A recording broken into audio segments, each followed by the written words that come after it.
Abnormal JVP waveforms. It is important to differentiate between JVP and carotid pulse. The JVP pulse is seen better, while the carotid pulse is felt better. The JVP consists of multiple waveforms, unlike the single carotid pulse wave pattern. JVP pulse is obliterated on applying pressure below the angle of mandible, while the carotid pulse persists. Inspiration lowers the JVP, and it changes with position, while the carotid pulse remains constant. The normal JVP consists of 2 positive and 3 negative pulse waves.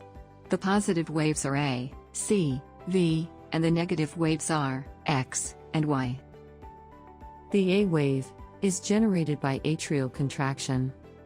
The C wave is caused either by transmission of the carotid arterial impulse through the external and internal jugular veins, or by the bulging of the tricuspid valve into the right atrium in early systole.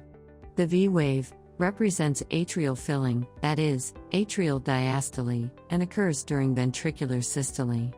The X wave is caused due to descent of the floor of the right atrium during the right ventricular systole and continued atrial relaxation.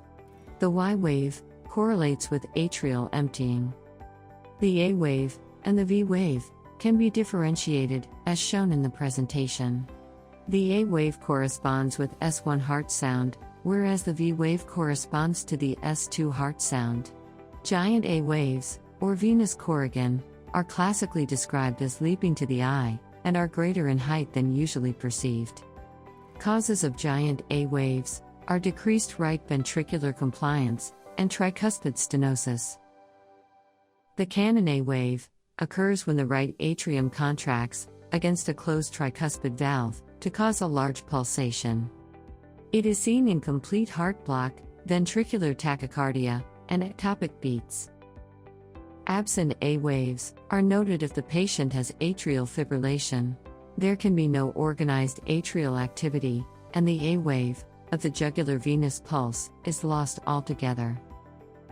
The prominent X descent occurs due to right atrial relaxation. It is seen in pericardial tamponade, constrictive pericarditis, and ASD.